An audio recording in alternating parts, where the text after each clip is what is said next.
बिस्मिल्लाहिर्रहमानिर्रहीम। अस्सलाम वालेकुम नाज़रीन, आप मेरा फेसबुक और यूट्यूब चैनल देख रहे हैं। मैं सदीक औरंगज़ेब आपसे मुखातिब हूँ। नाज़रीन, वही हुआ जिस चीज़ का खदशा ज़ाहिर किया जा रहा था, जिस खदशे का पाकिस्तान तहरीक इंसाफ बारहा ज़ाहिर कर चुकी है कि मुल्क में 90 रोज़ के अंदर इंतखाबात को यकीनी नहीं बनाया जाएगा।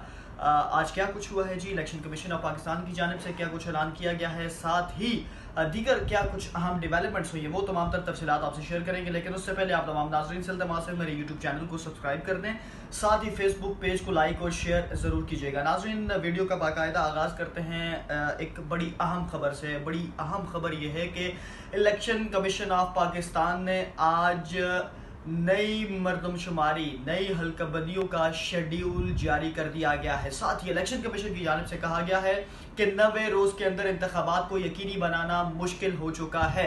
चूँकि नई मरदमशुमारी करनी है, नई हल्काबंदियाँ करनी है, तो नई हल्काबंदियाँ दिसंबर के वस्त में जाके ख़त्म होंगी। तो ये मामला देखा जाए तो जिस तरह मैं अक्सर अपनी वीडियोज़ में जिक्र कर रहा था कि ये मामला जाएगा फरवरी तक। साबिक वफाकी वज़रा कई बार कह चुके थे कि ये मामला इलेक्शन का जो है, वो जो निगरान गवर्नमेंट है, वो 6 माह तक एक्सटेंड हो सकती है। और वही हुआ, जो प्लानिंग पहले की गई थी, उस प्लानिंग को बाकायदा तौर पे आज हमने देखा कि एक जानिब निगरान वफाकी काबीना जो थी, उसका नाम आज सामने आए। कलमदान आज जो सौंपे जाने थे, फिर हमने देखा कि एकदम से हल्फ बर्दारी तकरीब आज रखी गई। वो जैसे ही हल्फ उठाया गया, दूसरी जानिब हमने देखा कि इलेक्शन कमीशन ऑफ पाकिस्तान ने फौरी तौर पर बाज़ाब्ता ऐलान कर दिया कि नई हल्काबंदियाँ जो है वो उनका शेड्यूल बाकायदा तौर पर आज जारी कर दिया गया।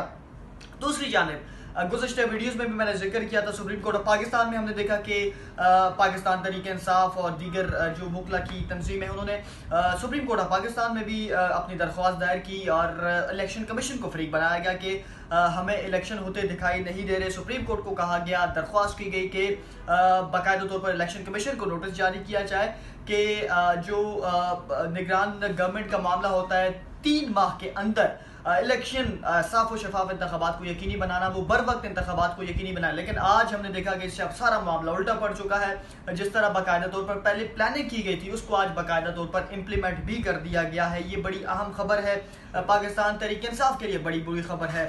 चूँकि तहरीक इंसाफ जो है वह बारहा इस खदशे का इजहार करती रही और कर रही थी कि इलेक्शन को यकीनी नहीं बनाया जाएगा। हमने देखा कि 2 सूबों के अंदर बर वक्त इंतखाबात को यकीनी नहीं बनाया गया। निगरान गवर्नमेंट का जो इंटरिम गवर्नमेंट का टाइम था, वो एक्सटेंड कर दिया गया। ख़त्म होने के बावजूद भी अभी निगरान जो सूबों के अंदर, 2 सूबों के अंदर इस वक्त जो निगरान सेटअप है वो मौजूद है।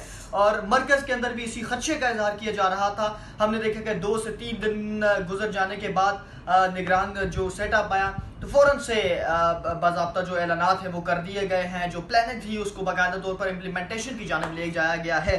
तो नाज़रीन, बड़ी बुरी खबर है पाकिस्तान तहरीक इंसाफ के लिए। खैर, तहरीक इंसाफ ने तो पहले तो ये माइंड बना रखा था। अब देखते हैं जी कि जो अदालतें हैं वो किस हद तक जाकर आईनी मामलात को अभी कंट्रोल। चुके chief justice of Pakistan justice Umar Ata Bandial, वो है, उनका रिटायरमेंट का वक्त बड़ा करीब है। तो आखिर में जाते हुए वो तारीख में नाम रकम करवाते हैं, अपना कुछ अहम फैसले करते हैं, चूँकि उन्होंने बड़े अहम फैसले करने हैं। एक तो आईनी मामलात को देखते हुए 90 रोज़ के अंदर जो इंतखाबात करवाने का मामला है, एक तो वो फैसला करना है। दूसरा बड़ा अहम फैसला सुप्रीम कोर्ट ऑफ पाकिस्तान में जो ज़ेर इल्तवा है वो ये है कि फौजी अदालतों में सिविलियंस का जो ट्रायल है, वो केस का फैसला सुप्रीम कोर्ट ऑफ पाकिस्तान ने सुनाना है। चीफ जस्टिस की रिटायरमेंट का वक्त बड़ा करीब है और पूरी कौम की नज़रें इस वक्त सुप्रीम कोर्ट ऑफ पाकिस्तान जनाब चीफ जस्टिस की जानिब हैं कि वो किस तरह का फैसला सुनाते हैं। तो नाज़रीन, निगरान काबीना में कौन कौन से नाम शामिल हुए हैं, मैंने पहले जिक्र किया था कि जलील अब्बास जिलानी जो निगरान वज़ीर आज़म के लिए उनका नाम लिया जा रहा था, आज उनका नाम फाइनल कर दिया गया है। उनको वजारत खारजा, वज़ीर खारजा का उनको कलमदान सौंपा गया है। साथ ही निगरान वफाकी वज़ीर इत्तलात व नशरियात जनाब मारूफ सहाफ़ी मुर्तज़ा सलंगी को ये कलमदान सौंपा गया है। और साथ ही वजारत दाखिला का कलमदान सौंपा गया है जी सरफराज भुगटी को। और इसी तरह जो जलील अब्बास जिलानी है वो वज़ीर खारजा मैंने पहले जिक्र कर दिया। साथ ही ब्रिगेडियर रिटायर्ड मुजफ्फर रांझा को निगरान वज़ीर भी बना दिया गया है। मारूफ वकील जो है एहसन भून, जो कि सुप्रीम कोर्ट ऑफ पाकिस्तान की जो सदर भी रह चुके हैं बार के, उनको वज़ीर कानून निगरान जो है वो बना दिया गया है। इसके साथ ही शमशाद अख्तर जो हैं उनको वज़ीर ख़जाना बना दिया गया है। आयशा रज़ा फ़ारूक हैं उनको वज़ीर सेहत का कलमदान दिया गया है। साथ ही ताबिश गोहर जो हैं उनको निगरान वज़ीर तवानाई बना दिया गया है। डॉक्टर उमर सैफ हैं जो उनको वज़ारत IT दी गई है। अनीक अहमद को मज़हबी अमूर की वजारत दी गई है। साथ ही सनत कार जो हैं बड़े मारूफ हैं जी एजाज गोहर साहब उनको वज़ीर तजारत आज मुकर्रर किया गया है। अहमद इरफान असलम वो भी वफाकी वज़ीर बन चुके हैं। अहमद तारड़ जो हैं उनको आज मवासलात की वजारत दे दी गई है। उमर सैफ IT के वज़ीर हैं जी। और इसके अलावा दीगर जो हैं मुआवने खसूसी भी इस काबीना में शामिल होंगे। 7 मुआवने खसूसी हैं जी।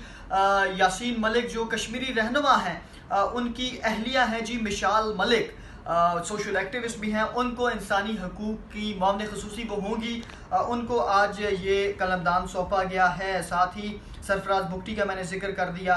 इसी तरह शाहिद अशरफ तारड़ हैं वो इस काबीना का हिस्सा हैं। डॉक्टर नदीम जान जो हैं lieutenant general retired Anwar Ali Haider और अहमद इरफान भी हैं इस काबीना का हिस्सा। साथ ही अदाकार जमाल शाह वो भी हल्फ उन्होंने आज उठा लिया है, उनको भी आज वफाकी काबीना में शामिल कर दिया गया है। तो नाज़रीन ये थी 18 रुकनी जो वफाकी निगरान काबीना थी, आज उनको कलमदान भी सौंपे गए हैं और साथ ही हमने देखा कि हल्फ भी उठा लिया गया है। लेकिन साथ बड़ी अहम और पाकिस्तान तहरीक इंसाफ बल्कि पूरी कौम के लिए बुरी खबर है क्योंकि आयन की धज्जियां बखेरी जा रही हैं। लेकिन अब देखा जा रहा है सुप्रीम कोर्ट ऑफ पाकिस्तान की जानिब पूरी कौम की नजरें हैं कि वो किस हद तक फैसला सुनाती हैं। चूंकि मैंने पहले जिक्र कर दिया चीफ जस्टिस